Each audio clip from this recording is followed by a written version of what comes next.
Embarkation day decisions directly affect the entire cruise outcome. Many cruise trips that feel disorganized or disappointing do not go wrong because of the ship itself. They go wrong because the first few hours are handled without a plan. A common assumption is that embarkation day is simply about boarding, finding food, and waiting for the room to be ready. In practice, embarkation day is the most important setup window of the sailing. It is when limited reservations open, when onboard systems are activated, and when crowd patterns are at their worst. Small mistakes early can trigger problems that last for days. A late check-in time can mean a longer terminal process. Walking onto the ship without priorities can mean missing dining slots, show times, or activity reservations that never return. Approaching the first afternoon casually can lead to unnecessary lines, wasted time, and confusion about ship schedules. This video breaks down what informed cruisers do differently during embarkation day, and why each action matters in real onboard experience. The goal is to reduce regret and prevent the common first-day errors that create a worse cruise than expected. Comments help surface additional embarkation strategies worth evaluating, especially those that vary by cruise line or port. Embarkation day starts at port arrival and runs through the first evening onboard. It includes the terminal process, initial boarding, early ship access, and the first chance to set up reservations and onboard accounts. The guidance here applies to modern mainstream and premium cruise lines under current operating practices, including app-based reservations, assigned boarding windows, and digital safety procedures. The evaluation focuses on time efficiency, access to limited onboard resources, cost avoidance, stress reduction, and long-term impact on the rest of the cruise. These actions are ranked from least obvious to most impactful, with an emphasis on behavior and decision-making rather than perks or cabin category. Delays entering terminal intentionally. This action is about choosing when to enter the terminal, rather than arriving as early as possible and immediately joining the largest crowd. Many ports allow passengers to arrive well ahead of boarding, but the inside of the terminal often has predictable peak periods. The heaviest congestion tends to concentrate around the earliest widely assigned check-in times and around common shuttle arrival waves. Delaying entry intentionally means arriving with enough time to be safe, but not joining the first surge if there is no benefit to doing so. It may involve waiting in a less crowded outside area, staying in a nearby location until the boarding flow stabilizes, or timing arrival to align with a later check-in window. The impact on real cruise experience is immediate. Shorter lines at security and check-in reduce physical fatigue and reduce the chance of starting the cruise already frustrated. Less crowd pressure also reduces mistakes, such as misplacing documents, leaving items behind at screening, or misunderstanding directions. This approach is best for travelers with flexible transportation and a stable schedule on embarkation day. It is especially useful at high-volume terminals and during seasons with heavy family travel. It should be avoided when there is a direct benefit tied to early boarding, such as priority boarding linked to a specific status tier, a suite category with dedicated boarding, or a time-sensitive onboard reservation release that cannot be accessed until onboard. In those cases, the priority is to board early, but still with controlled timing rather than arriving at the first possible moment without a plan. Completes online check-in at earliest availability. Online check-in is a process many cruisers treat as administrative, but it often controls meaningful parts of embarkation day. Completing it early usually means submitting required travel documents, selecting arrival times when available, confirming emergency details, and sometimes finalizing payment authorizations or pre-cruise preferences. Completing check-in at the earliest availability reduces terminal friction and increases control. Many cruise lines assign earlier arrival windows to passengers who check in first. Even when arrival time selection is limited, early completion reduces the chance of missing key fields or creating last-minute issues with document verification. The effect on board is more than convenience. Earlier boarding groups can translate into earlier access to the ship and earlier access to limited bookings. A smoother terminal experience also protects the first afternoon schedule, which often includes required safety procedures, dining setup, and initial reservations. This action is best for all cruisers because it reduces risk without requiring extra money or special access. It should be avoided only when travel plans are uncertain, documents may change, or there is a high chance of needing to revise passenger details. In that situation, it is still useful to understand what the check-in requires and to complete every stable part early, leaving only the uncertain items for later. Carries essential items in a small personal bag. Cabins are not always available when passengers board, and checked luggage can take hours to arrive at the room. Even when luggage delivery is efficient, it is not predictable enough to rely on for important items. Carrying essentials in a small personal bag means separating critical needs from main luggage.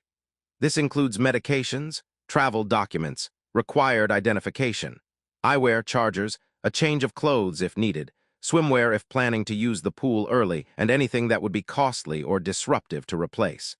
The real impact is reducing downtime. Without essentials, the first afternoon can be limited to waiting. With essentials, the first afternoon can be used for onboarding tasks, orientation, and comfortable use of the ship. It also reduces stress if luggage is delayed, misrouted, or temporarily inaccessible. This is best for everyone, including experienced cruisers who already know how unpredictable the first hours can be. It should not be avoided. The only adjustment is scale. Overpacking a carry-on makes the ship experience more cumbersome, especially during initial boarding when elevators are busy and seating is limited. The goal is a controlled, functional bag, not a second suitcase. Boards with a dining strategy already decided. Dining can be one of the most important satisfaction drivers on a cruise, and embarkation day is when many dining outcomes are locked in. A dining strategy is not about pre-selecting every meal. It is about knowing which dining options matter and what needs to be set up early. A dining strategy includes clarity on dining style, such as assigned dining room times, flexible dining, specialty dining priorities, and whether any dietary needs must be confirmed. It also includes awareness of what tends to fill early on that specific cruise line, such as primetime reservations, themed nights, or limited capacity dining experiences. The impact on the cruise is significant. Without a plan, the first day can become a series of compromises. Specialty dining can fill quickly, and the remaining times may be late, early, or inconvenient. Dining room arrangements may end up less optimal for groups, families, or travelers with accessibility needs. Unresolved dietary notes can create repeated service issues across multiple venues. This action is best for food-focused cruisers, travelers with specific dining preferences, and anyone who values predictable evenings. It should be avoided only by cruisers who genuinely do not care where or when meals happen and who are comfortable accepting whatever is available. Even then, a basic plan is still useful, because some dining issues are not about preference but about logistics. Goes directly to book limited reservations. On many ships, the most limited items are not cabins or restaurants, but onboard time slots. These can include specialty dining times, headliner shows, small group activities, popular fitness classes, spa appointments, and certain venue experiences that operate on a fixed schedule. Going directly to book limited reservations means making those bookings the first priority after boarding, often before settling into lounging areas or exploring the buffet. It requires knowing which bookings matter most and how to access them, whether through the cruise line app, kiosk stations, or designated service desks. The impact is measurable. Securing reservations early reduces the need to stand in lines later, prevents schedule conflicts, and protects the cruise from becoming a daily scramble. It can also reduce extra cost. When primetime specialty dining is unavailable, some passengers compensate by booking more expensive alternatives or by purchasing add-ons they did not intend to purchase. This action is best for popular ships, short cruises, and high-demand itineraries where passenger behavior is more competitive. It is also useful for families and groups who need synchronized schedules. It should be avoided only when a traveler has no interest in scheduled entertainment, paid dining, spa services, or structured activities. Even then, it can still be helpful to reserve at least 1 or 2 anchor experiences, because later in the cruise, available times may not align with port days, meal windows, or energy levels. Avoids the buffet during peak boarding hours. The buffet becomes the default destination for many passengers as soon as they board, and that creates a predictable problem. Embarkation day buffet traffic is often the highest it will be all week. Seating can be scarce, lines can be slow, and the atmosphere is frequently crowded and noisy. Avoiding the buffet during peak boarding hours does not mean skipping food. It means choosing alternative venues that are less congested or timing meals to avoid the initial rush. Some ships have a smaller dining room lunch option, a specialty venue offering complimentary service, or a grab-and-go station that provides faster access. The impact on cruise experience is about control and comfort. Starting the cruise with an overcrowded lunch can color perception of the ship, even when the ship functions well under normal conditions. Avoiding that crowd preserves time for more important onboard tasks and reduces frustration. This action is best for anyone sensitive to crowds, travelers with limited patience for lines, and families who need seating. It should be avoided only when the buffet is the only available open option due to ship policy, or when a traveler has specific dietary needs that can only be met there during that window. In those cases, arriving early or arriving later can still reduce the impact, and choosing a less central buffet area can help. Uses ship time, not local time. Cruise ship schedules are built around ship time, which may differ from the local time at the port. On some itineraries, ship time remains fixed to the embarkation port. On others, it follows local time as the ship travels. Some cruise lines make a mid-cruise time adjustment. On embarkation day, confusion around time is a frequent cause of missed reservations and misunderstandings. Using ship time immediately means adjusting watches, phone settings if needed, and personal planning assumptions as soon as boarding begins. It also means confirming the ship's stated time within the app or onboard announcements, rather than relying on the phone's automatic time zone behavior. The real effect is preventing avoidable mistakes. Dining reservations, muster completion windows, show times, and departure-related procedures follow ship time. Even an hour mismatch can cause missed check-in deadlines or late arrivals to reserved events. It also affects the perception of pacing. A passenger who believes it is later than ship time may skip activities or rush unnecessarily. This is best for every itinerary, including those that do not cross time zones, because even within the same region, ship time policy can differ from what is expected. It should not be avoided. The only nuance is execution. Some travelers prefer to keep phones on local time for independent travel planning in ports. If that is the choice, the ship time must still be tracked reliably through a watch, a written note, or consistent checking within the ship app. Confirms muster process early. Safety procedures are mandatory and can restrict access to parts of the ship until completion. On many cruise lines, the muster process is partially completed through the app and finalized on board at designated stations. The details vary, but the practical effect is consistent. Delaying completion can create unnecessary friction. Confirming the muster process early means completing app steps as soon as possible and visiting the required station promptly after boarding. It also means paying attention to the assigned station location and knowing how to get there efficiently. The impact is unlocking the cruise. Some ships restrict access to certain venues until muster completion. More importantly, completing it early removes a background obligation that can interfere with dining, reservations, and relaxation. It also reduces crowding at muster stations later, when many passengers delay and then converge at the same time. This action is best for everyone because it has no meaningful downside. It should not be avoided. The only reason it is delayed is lack of awareness or the false belief that it is better to postpone it. In practice, early completion protects the rest of embarkation day from being interrupted. Explores ship layout before crowds build. Large ships can be confusing, and the busiest time to try to learn the layout is when everyone is moving at once. Elevators are crowded, corridors are full, and signage can be overlooked. Exploring the layout early means intentionally walking key areas while foot traffic is still settling. This includes locating the dining room entrances, the main theater or show venues, guest services, medical center direction queues, key outdoor decks, and the path from the cabin area to central venues. It also includes learning which stairwells are efficient and where bottlenecks occur. The impact on cruise experience is repeated time savings. Knowing the ship reduces late arrivals, reduces unnecessary elevator dependence, and reduces frustration on port mornings when time matters. It also improves decision-making. If a venue is known to be in a crowded zone, alternative routes and timing can be planned. This is best for large ships, unfamiliar ship classes, and anyone with mobility considerations who needs to plan routes carefully. It should be avoided only if physical fatigue is high or if a traveler has a health reason to minimize walking. In those cases, a reduced version still helps, such as learning the locations of guest services, the cabin zone, and one primary dining option, then expanding later during quieter periods.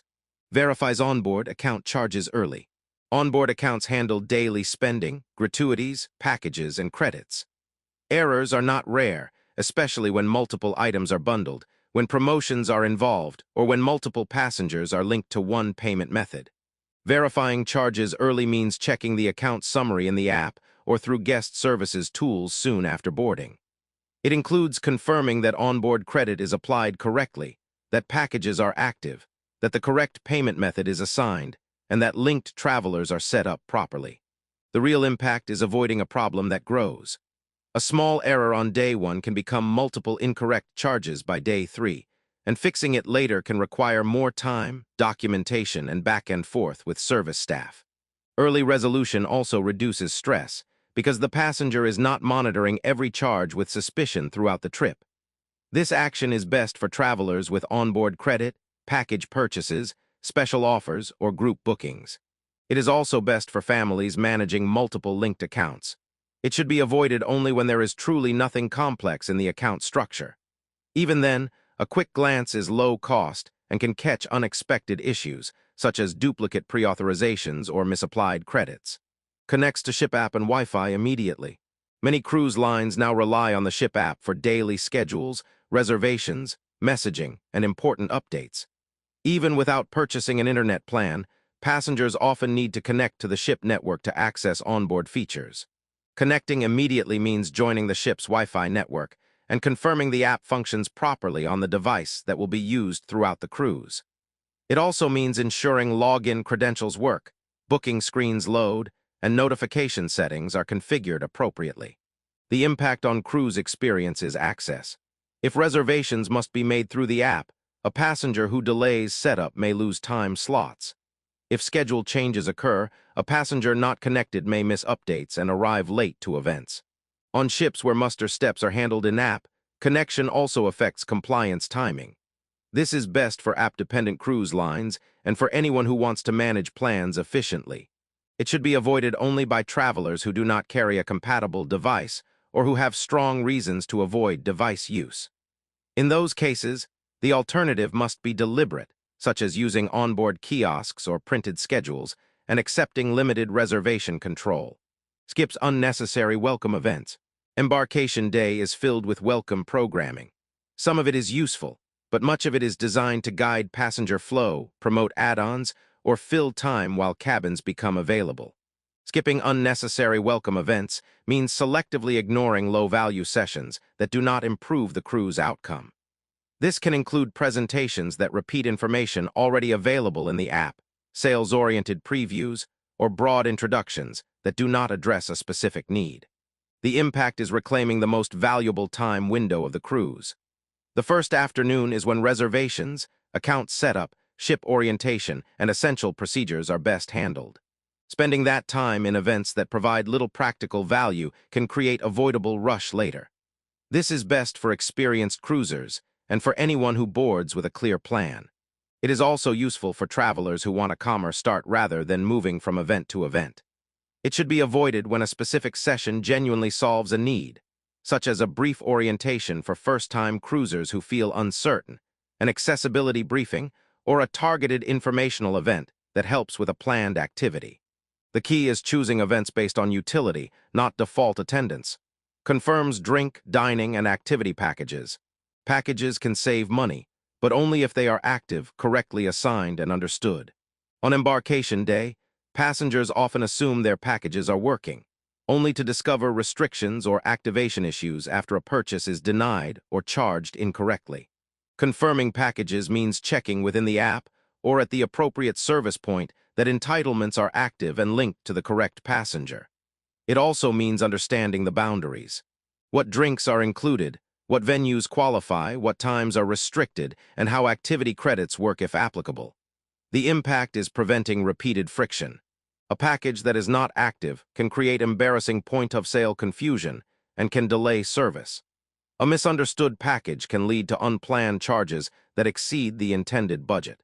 Early confirmation allows questions to be resolved before the ship becomes busy with evening demand. This is best for anyone who purchased drink packages, dining packages, bundled promotions, or activity credits. It is particularly important when multiple passengers have different packages, or when a household expects shared access but the package is individual. It should not be avoided. Even travelers without packages can benefit from quickly confirming that they do not have unexpected add-ons attached. Unpack selectively once cabin access opens. When cabins open, many passengers immediately begin full unpacking. Full unpacking is useful, but it is not always the best first move, especially when luggage delivery is still in progress or when the cabin needs to remain functional during the busiest corridor period. Unpacking selectively means starting with the essentials that improve comfort and organization without committing to a full setup. This can include placing key items in consistent locations, setting up chargers, organizing documents, and preparing for the first evening.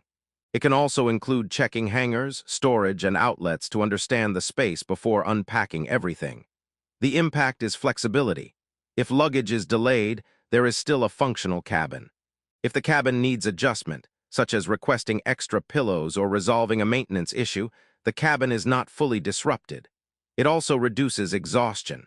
Embarkation day already includes walking, lines, and mental load. A staged unpacking approach protects energy for dinner and early activities. This is best for short cruises where time is valuable, for travelers who anticipate late luggage, and for anyone who wants a calmer first evening. It should be avoided only when a traveler has a specific need for full organization immediately, such as formal wear that must be prepared early or medical equipment that needs a stable setup. Even in those cases, the unpacking can still be prioritized rather than done all at once. Treats embarkation day as a planning day, not a vacation day. This is the highest impact action because it shapes everything that follows.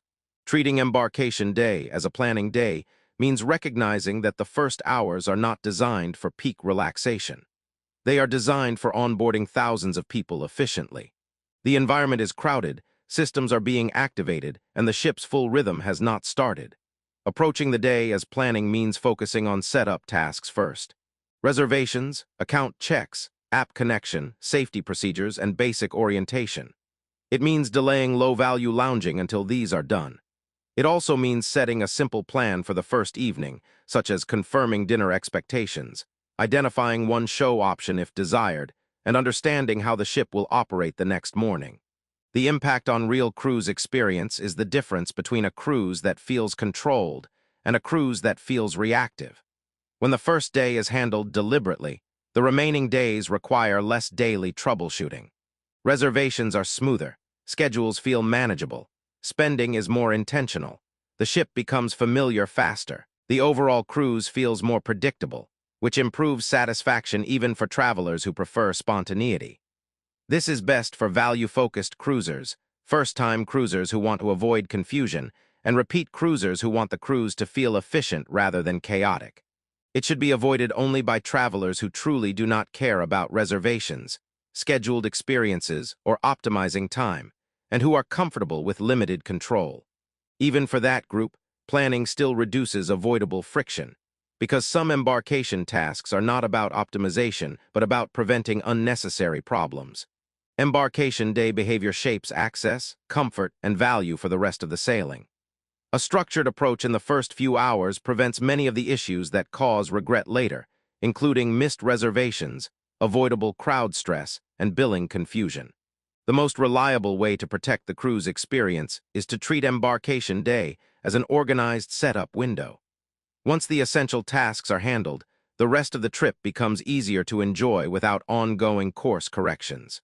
Subscribe for additional cruise decision breakdowns and comparisons. Comments can add practical embarkation strategies that vary by cruise line, ship size, or port process.